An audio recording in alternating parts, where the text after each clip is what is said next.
담임 목사나 혹은 당회가 볼 때 교인들을 면직시키거나 출교시키는 경우도 사실 적지는 않거든요.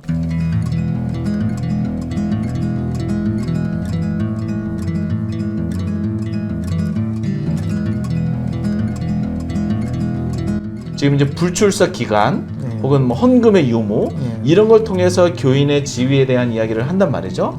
그런데 이런 것과 상관없이 그냥 막무가내로 담임 목사나 혹은 당회가 볼 때 마음에 안 든다, 우리의 명령을 우리의 어떤 지시나 통제를 잘 따르지 않는 이 교인들을 면직시키거나 출교시키는 경우도 사실 적지는 않거든요.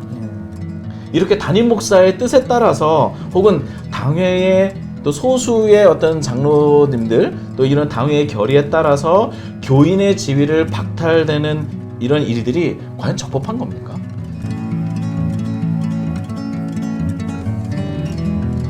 거기에 대해 적답을 한다면 대부분은 부적법합니다.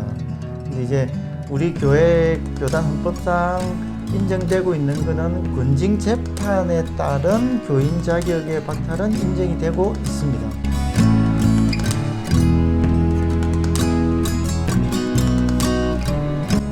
사실은 또 이건 필요하죠.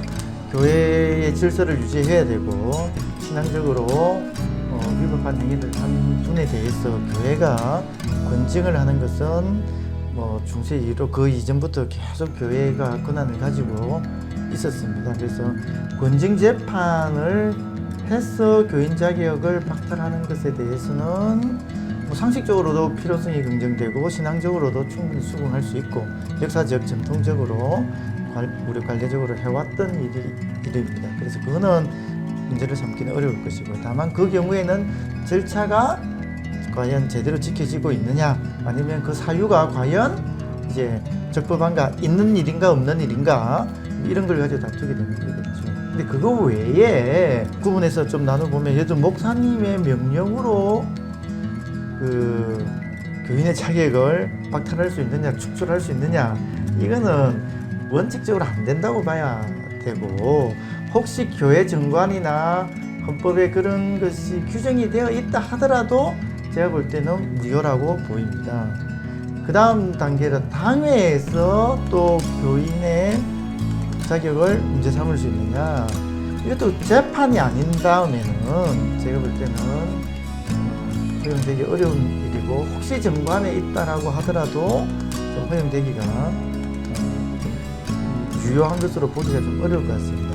다만 공동의회에서 특정 교인의 교인 자격을 문제 삼는 것, 이것은 가능하냐 아니냐 하는 게 문제가 될 수 있는데, 이것은 정관이나 헌법에 규정이 있다면 저는 가능하다고 보입니다. 즉 재판 절차로서 교인 자격을 문제 삼을 수도 있고, 교인이 전체가 모여서 우리 교회 공동체 내에서 저분이 이제 교인으로서 적법한지 아닌지를 판단을 해볼 수 있는데,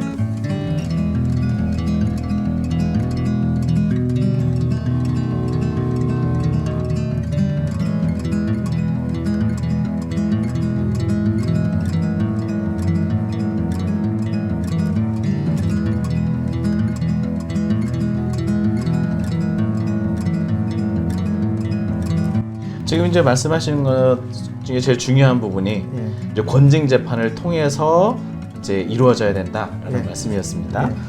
근데 이제 교회가 일반 개교회의 7위회가 당회잖아요. 그러니까 당회에서 나름대로 내린 결정이, 그러니까 이게 재판적 성격이 있다, 이렇게 이제 이야기하시는 분들이 재판과 당회가 일반 의결하는 경우하고 재판을 하는 경우는 다르죠.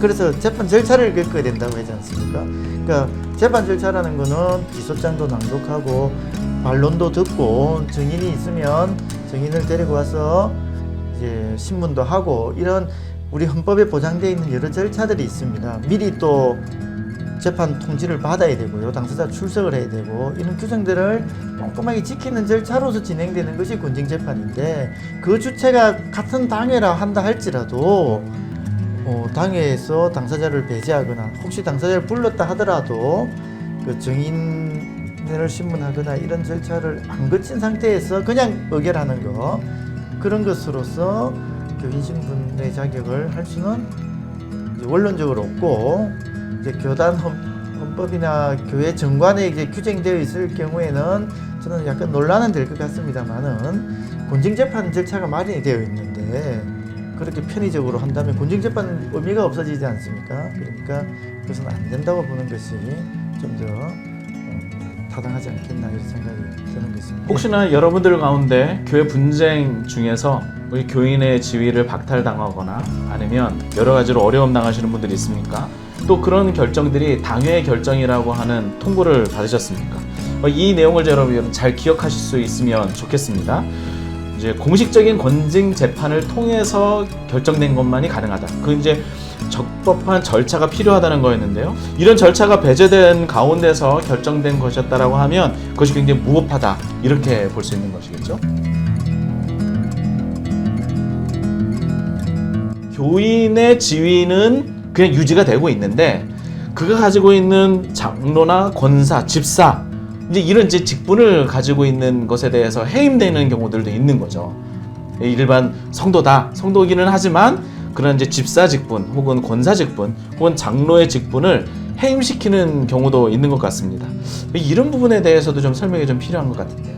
그것도 원칙적으로는 권징재판으로 해야 되는 것입니다. 그 권징재판 중에 면직이라고 있지 않습니까? 직을 면하는 것이니까 그 징벌 중에 하나로 그게 마련되어 있습니다. 즉 교인의 자격을 박탈하는 해임이나 출교만 있는 것이 아니라 직분을 박탈하는 것도 징벌 중에 하나로 마련되어 있는데 원칙적으로 이것도 권징재판을 통해서 하는 것이 바람직하고 우리 헌법의 정신은 이제 그렇게 되어 있습니다. 근데 이것도 교인 총회를 통해서 하는 것이 가능할까 하는 문제는 이제 또 남는데 여러 가지 논란이 있을 수 있지만 이것도 미리 정관이나 헌법에 관련된 규정이 있다면 면직재판까지 가지 않더라도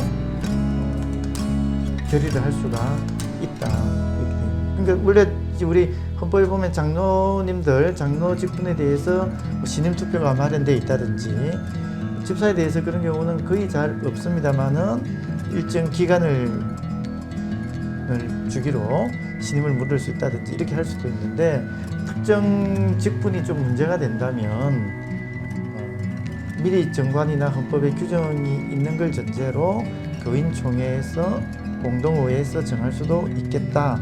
다만 그런 것이 없다면 다시 원론으로 돌아가서 권징재판을 통해서 그 직분도 문제를 삼아야 된다. 이렇게 말씀드릴 수가 있습니다. 그러니까 담임 목사나 특정의 사람들이 그냥 모여서 그냥 누군가의 교인의 지위를 박탈하거나 아니면 누구를 어떤 직분을 면직한다거나 라고 하는 것은 사실 법적인 절차와는 전혀 다른 거예요. 그렇습니다. 그렇게 할 수는 없는 거예요. 임기가 있어서 임기가 끝난 걸 확인을 시켜주는 것은 당연히 가능하지만 부여된 직분을 아무런 근거 없이 목사님이나 장로님이나 당회에서 임의로 이제 자격을 면직한다 아니다라고 결정할 수 있는 그런 근거 규정은 없습니다.